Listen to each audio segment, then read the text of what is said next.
Gas సంక్షోభంతో cyber మోసాలు పెరుగుతున్నాయి. కేవైసీ అప్డేట్ పేరుతో సైబర్ నేరస్తులు స్కామ్ చేస్తున్నారు. ఏపీకే ఫైల్ ఇన్స్టాల్ చేస్తే బ్యాంకు ఖాతాలు ఖాళీ అవుతాయని ఇటు పోలీసులు హెచ్చరిస్తున్నారు.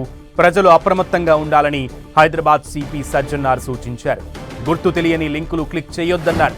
వాట్సాప్లో వచ్చే కేవైసీ లింకులు ప్రమాదకరమని, ఏపీకే యాప్ ఇన్స్టాల్ చేస్తే నేరగాళ్ల నియంత్రణలోకి ఫోన్ వెళ్తోందని చెప్పారు. ఫోన్కు వచ్చే ఓటీపీలు సైబర్ నేరస్తులకు చేరే ప్రమాదం ఉందని తెలిపారు. మహారాష్ట్రలో 2 మహిళల నుంచి 4 లక్షల రూపాయలు మోసం చేశారని, సోషల్ మీడియాలో నకిలీ గ్యాస్ ఆఫర్లపై అప్రమత్తంగా ఉండాలని సూచించారు. ఓటీపీ, యూపీఐ పిన్ అలాగే బ్యాంక్ వివరాలు ఎవరికి ఇవ్వొద్దన్నారు సజ్జనార్. గ్యాస్ బుకింగ్స్ కోసం అధికారిక యాప్స్ మాత్రమే వాడాలని పోలీసులు సూచిస్తున్నారు. అనుమానం ఉంటే నేరుగా గ్యాస్ ఏజెన్సీని సంప్రదించాలన్నారు. ఒకవేళ మోసానికి గురైతే వెంటనే 1930కి 1930 నెంబర్కి కాల్ చేసి ఫిర్యాదు చేయాలని తెలిపారు.